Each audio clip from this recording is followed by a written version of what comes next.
Hi, and welcome to Dollars and Making Sense, a weekly show about finance, money, and investing. I'm your host, Ray Treverson from OTG Capital, and I'm really pleased to welcome back to the microphone Natasha Panagis from the Institute of Financial Professionals of Australia. We were talking last week about changes in super, and for those of you that aren't aware, we broadcast locally on Radio Northern Beaches here on the sunny part of Sydney. Everywhere else is dark and dreary, but the Northern Beaches is always sunny, isn't that right? But anyway, just a little bit of stirring. And we also go out nationally in the Community Radio Network, compliments of the Community Broadcast Association of Australia. So we do get picked up by a number of regional country stations. So it's always lovely to have you guys listening in. And please don't hesitate. We love your feedback as well. So Natasha is from IFPA. You may know them as the Old Taxpayers Association. And Natasha's been on the show previously on many occasions talking about superannuation. Why? Because she is a superannuation expert.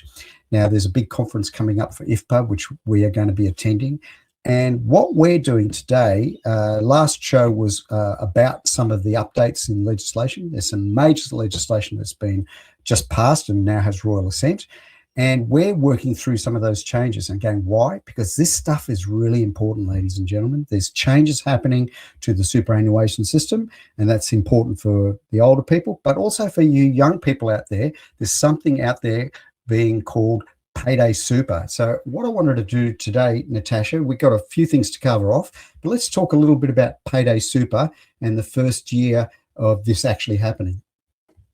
Yeah, right. So Payday Super is all kicking off on 1 July this year. And effectively, what it means is that employers will have to be paying your superannuation at the same time as your salary and wages. Now, although I know a lot of employers are probably already doing this, whether you're getting paid fortnightly or monthly, but some are not, because under the law, technically all they need to do is pay you every quarter. And some small business employers might do that because they might not have the resources or the personnel to do it more frequently than quarterly. But from 1 July 2026, superannuation will need to be paid with payday, and that is all at the same time. And it's got to be paid to their employee super fund within 7 business days. So received within 7 business days, but also be able to be allocated to that member's balance within that 7 business day period. So it's a much shorter period than what is currently mandated under the current rules. So given your experience in talking, because the Taxpayers Association and IFPA itself, I guess, you have a lot of tax agents as members. So you've got a lot of the accounting community as the people that you advocate for. Why was this legislation necessary to take the contributions back from quarterly now to as they occur? Why did this have to be legislated? Yeah, good question, Ray. I think it's because, due to some rogue employers not paying on time or not paying at all. And I suppose it's akin to what they call wage theft. So it's trying to close those loopholes and trying to minimize the amount of unpaid superannuation to employees. So the ATO over the last few years has really tried to close that gap and reduce the amount of unpaid super that employees are, owed and should be receiving at the same time as salary and wages. And so this whole concept of payday super is meant to reduce or eliminate the amount of unpaid super to employees. And in a nutshell, that's what this is all about. So one of the things I'd highlight to the listeners as well that's occurred in legislation in recent years is that we've also now don't have a threshold of monthly earnings that super is not paid on. So there used to be either a $300 or $400 threshold that if you were casual, small businesses especially didn't have to pay super on that. So that's all been swept aside. So you get super on every dollar that you earn. So especially for the younger listeners out there, this is vitally important, so that if you are working in hospitality, especially cafes, etc., here is an opportunity for people to not do the right thing by paying superannuation or paying cash under the table, which is highly illegal. So that got cleaned up. So Payday Super now is also going to close that particular loophole. So Natasha, again, from your experience in the association, do you see this as being a positive thing, or do you see a lot of pushback from particularly small business employers? Look, it is a positive thing in the end, in that employees are going to be getting super on time more frequently, and which means the sooner super goes into your account, the sooner you can benefit from compounding interest and compounding earnings over time. If you think about it, if you get paid fortnightly or monthly, and you're receiving, or weekly even, and you're receiving these super contributions a lot more frequently, that money is invested sooner, and therefore you can benefit from the benefits of compounding earnings, right? As opposed to receiving amount of superannuation every quarter, 4 times a year. You're going to obviously do better off the more frequently you receive superannuation into your fund. So it is a positive. It's also going to be a change for these micro or these small business employers, because it's going to be a change to their cash flow and their budgeting. At the moment, they've only got to pay 4 times a year, but paying it more frequently will mean that they're going to need to have the cash flow available and the resources available to be able to process payments more frequently than a quarterly basis. So, this is going to be important for these small businesses to, I suppose, seek the advice of their accountant or their advisor to maybe, look at cash flow or budgeting processes to see how they can adhere to Payday Super and be able to have the cash flow to do that if they're going to be impacted by that. I guess one of the other aspects about compliance as well, if they've got to pay within 7 business days of each payday, that means non-compliance is going to be picked up a lot quicker, isn't it? It is. So, they're going to be paying salary and wages. They're going to be paying superannuation all through single touch payroll digitally. And so the ATO is going to have real-time view of all of this, real-time view of when salary or wages are paid, when superannuation is paid, because it's all going to be done via single touch payroll, and the ATO is going to have oversight of this. And so the ATO technically will have all the information at their fingertips and be able to call out non-compliance a lot sooner. So, employers will be up for potential penalties a lot sooner than the current process, but also the employers are going to be incentivized to also try and fix their problems or fix any late payments or underpayments sooner, because if they try and rectify sooner, the penalties can be reduced and potentially to nil if they try and fix things as soon as they've realized that they've made a mistake. And they're going to be incentivized to do that, because the longer you wait to make payments or fix issues, the longer, you're going to start accruing interest and late penalties and things like that for the longer you leave it. So you are best to try and fix things as soon as possible, so your penalties are minimal to none. I'm really pleased to hear that. And again, I've got 3 adult children still living under my roof, and I've always told them, make sure you're getting paid properly and make sure your super is being paid, because even a couple of $100 here or there when you're 18, 19, 20 years old, that couple of $100 can mean thousands and thousands of dollars by the time they retire. And so, and again, when we think about the changes that have occurred in super, we talked in the previous show, Natasha, about them keeping on twiddling the legislation, but this is the kind of twiddle I really like to see, because this helps tighten it and make it fairer and make sure that everybody continues to get what they're entitled to. So that, plus the clearing of the minimum before super would cut in, has advantaged casual workers and in particular women as well, to make sure that their super balances don't get impacted negatively. So that's all good, positive stuff. Now, I'm going to move on. Another item that you've got in your legislative update that you're going to be presenting at the conference is about self-managed super fund non-compliance. Now, I talk to a lot of trustees at conferences, because a lot of my clients in my investment fund are SMSF trustees as well. And I guess I won't use the term stupid, because that's a little harsh, but the level of ignorance about SMSF laws and CISA regulations sometimes confounds me. Do you find yourself in the same situation there, Natasha? Yeah, look, the rules are complex, and there are a lot of self-managed super fund trustees or directors out there that don't know what they're doing because they might be advised by an advisor. But there are many out there that don't know the super law and the super regulations like they should, right? Because if you're a trustee, you are ultimately responsible for the actions of your fund. And so the ATO recently has just reminded SMSF trustees about the range of actions that they can take where trustees breach superannuation law. Now, it's just important to remember that the ATO takes a graduated approach. They won't kind of get the stick out and hit you hard at the very beginning. The first point is usually education and rectification of problems. But if trustees fail to correct those issues or the breach is very serious, then those consequences can escalate quite quickly. Yeah, they certainly can. And again, I speak from personal experience. When I was still very naive about how SMSFs were run, we ended up having morning tea with the ATO. Thankfully, we were good about it and self-reported and did a whole bunch of stuff. And again, I implore people out there, if you are not sure what you're doing, pick up the phone and talk to the ATO.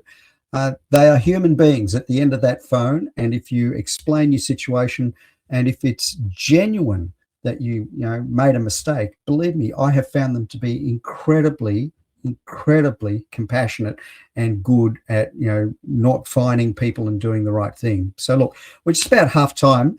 You're here on Dollars Making Sense, a weekly show about finance, money and investing. I'm really pleased to have at the microphone today Natasha Panagis, who is a subject matter expert on all matters superannuation. We're talking about super and legislation and SMSFs and all the good things that's happening this year at 1 July. So we're going to take a short break and we'll be back with you in just a moment. Hi, and thank you for listening to Dollars and Making Sense, a weekly radio program about finance, money and investing on Radio Northern Beaches and nationally on the Community Radio Network around Australia. The views, comments and opinions aired during our program should not be construed or viewed as financial advice. Any commentary is general advice only and does not take into account your objectives, financial situation or needs. You should consider whether the advice is suitable for you and your personal circumstances. If in doubt, you should contact an authorised licensed financial planner. We welcome questions and feedback, and you can get in touch with us via our blog, social media channels or email. Please search for Dollars and Making Sense in your favourite podcast platform or check out our blog at otgcapital.com.au/blog.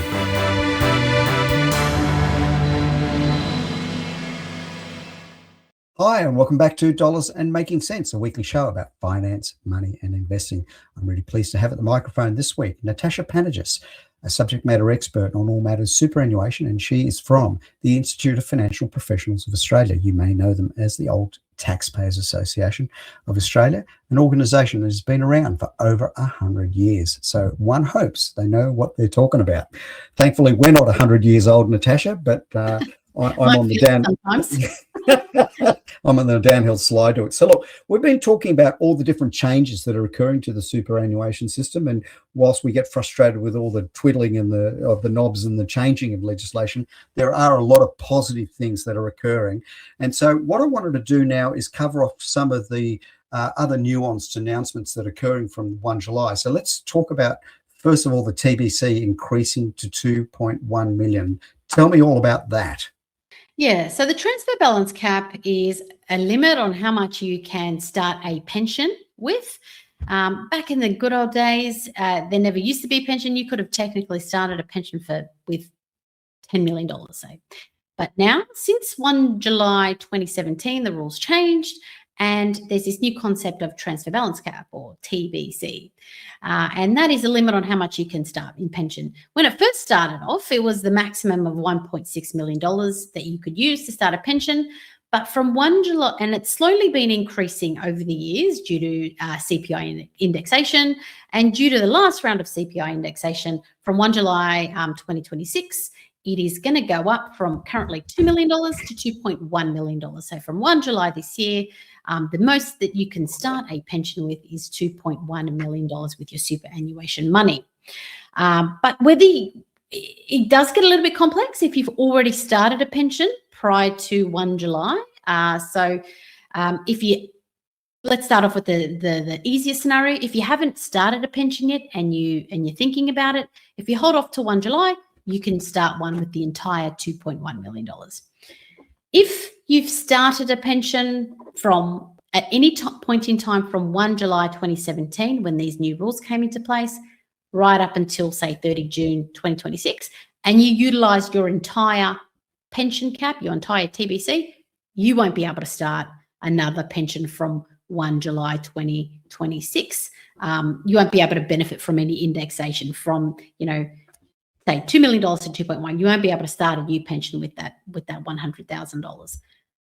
But if you have started a pension, this is where it gets complicated in that time period, but you didn't use your entire transfer balance cap or your TBC, then you can benefit from this indexation, but that will then come down to a calculation.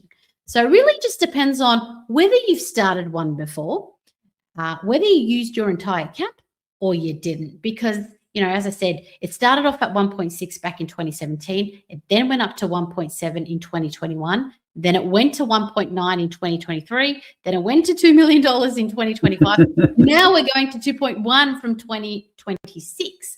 So it all just comes down to when you started that pension, somewhere in that time period, how much did you start it for? What was your cap at that time? And if you didn't use it entirely up, then you can benefit from this $100,000 indexation today. So I hope that does make sense, but it does get complicated. The good news is the ATO is going to work that all out for you. You don't actually have to work out, what your indexation will be if you've already started a pension and what you've got left over and what you could potentially start a second or third pension with. So this is all done and it'll all be available in the ATO MyGov app or website. If you toggle to the tax portal and then you look at your superannuation, there is a drop-down option, a transfer balance cap. So usually, from my experience, the ATO will update what your transfer balance cap amount will be for those people that have already started a pension. And that is usually available around about mid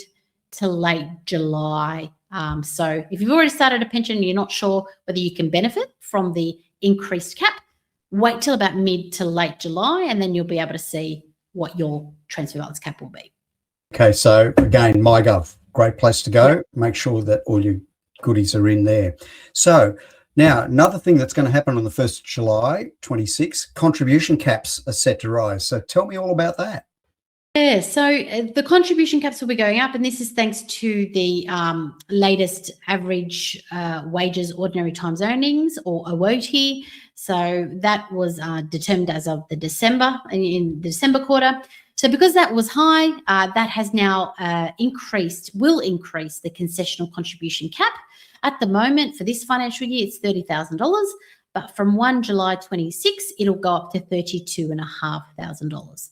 So that's going up. So your concessional contributions are things like your employer super guarantee, any salary sacrifice contributions you make into super, and any other contributions you might put into super that you want to claim a tax deduction for. So they're your concessional contributions, going up from $30,000 to $32,500 from 1 July. Okay. Because the concessional cap's going up, the non-concessional cap is also going up, and that is because it is tied to the concessional cap. So the non-concessional cap, which is contributions that you make to your super fund from your after-tax dollars. So you could have money already sitting in your bank account and you wanted to put that into super. That is a non-concessional after-tax contribution. That is currently $120,000 for this financial year, but that's going to go up to $130,000 from 1 July 2026. And that's because the non-concessional cap is 4 times the concessional cap. So that's going up, which also means if you want to use the bring forward rules, which is you're going to bring forward, say, up to 2 future years worth of contributions. You want to do them in the one financial year. So bring forward 2 future years in the 1 year. So you're using 3 years in the one go. That is going to go up to $390,000 from 1 July 2026, because that is 3 times the non-concessional cap of 130,000. So there's lots of opportunities available for people that are looking to put money into super. And the amount that you can put in will all come down to what is called your total super balance and how much you've got into super. Because the higher your balance means maybe the less amount you can put in. So it does come down to different thresholds, which we can talk about as well. Okay. Now, remember, no indexation as well for the bring forward. What's that all about?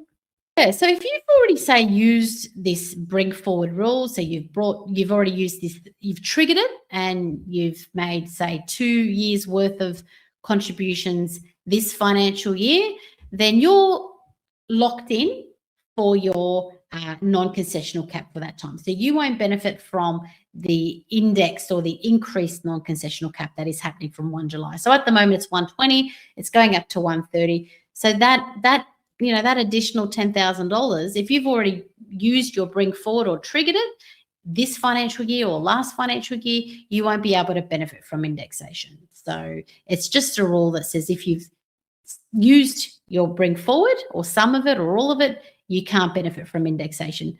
Kind of like what I was talking about with the pension cap. If you've used your entire pension cap, you can't benefit from indexation there either. So it just comes down to whether you've used it already or not. So I wanted to wrap up today's discussion. It's been brilliant, by the way, Natasha. Thank you so kindly. It's been very educational. There's a really interesting decision that's been handed down since the last time we talked. St Tavis and the Taxation Department had a bit of a to-do when this particular person drew down super when they shouldn't have. Can you talk a little bit about that judgment? Yeah, it was a case involving a couple who had set up an SMSF.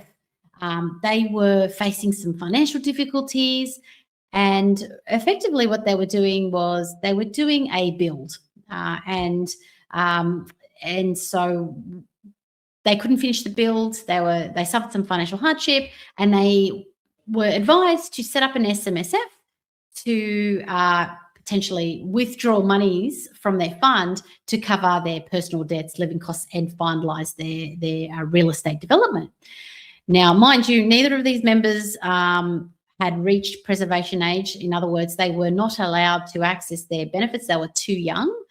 And so they went ahead under the advice of a property broker and a tax agent that worked together, and they accessed their superannuation benefits. They rolled over their industry super funds into an SMSF for the sole purpose of withdrawing. I think it was around $380,000 worth of their super benefits to get themselves out of trouble. During this period, during these years where they did these withdrawals, they didn't lodge their SMSF return. ATO got a whiff of it and said, well, this is illegal early release. These withdrawals are now going to be added to your assessable income and taxed at your marginal tax rate. And that is what happens if you access your super early. Just because you've accessed it early and you get caught, those withdrawals are going to get added to your income and you're going to have to pay tax on them anyway, which is what happened. The ATO then disqualified these trustees. But the trustee said, well, look, we relied on advice from, our tax agent. They told us to do this. We weren't aware that we weren't able to access our super. We were in financial hardship. So then they took it to the Administrative Review Tribunal, and effectively the ART upheld the ATO's decision. They said, look, the ATO was well within their rights to add those super withdrawals to your assessable income and tax them at your marginal tax rate. We agree with the ATO. We're not backing down from that. But what the ART did do was the additional penalties that were put on the trustees, they remitted those due to, genuine mistake. And they realised we were really in hardship. So they went, okay, well, we'll remit those, but you're still up for the tax on the early withdrawal. So the key message is here, coming down to, you're an SMSF trustee, you are still responsible for everything that you do within the fund. You can't blame it on, an advisor or an accountant or a tax agent to say they gave you the advice. You are ultimately responsible. So you really do need to be careful for your actions. Yeah, I can't stress that enough, ladies and gentlemen. Natasha makes such a big point. because somebody has advised you doesn't alleviate your liability, and you can't palm it back off and say, well, they said it was okay. And particularly when you're an SMSF trustee, I just implore people that there are far too many people that are in SMSFs that are simply not up to the task of being an SMSF trustee. It's awkward when you meet them in conferences and at booths of investor shows. You really want to say to them, guys, you really shouldn't be doing an SMSF because you've got no clue what you're doing. But they've been told that they can, and the property spruiker has said, yes, this is a great way of making money, blah, blah, blah, and away they go. So again, be careful. You can't just slide your way out. Natasha, believe it or not, we're out of time. So, wow, how quickly time goes by. But look, we've covered off over 2 shows some excellent points. We've covered off the Div 296 changes, payday super, errant SMSF trustees. We've talked about advice not being necessarily the thing that's going to save you. This is all good stuff. I'm going to be looking forward to being at the conference with you. And again, ladies and gentlemen, you can always go back to this content at any time. Natasha Panagis, subject matter expert from the Institute of Financial Professionals of Australia. Thank you for being on Dollars and Making Sense. It's always good to chat to you.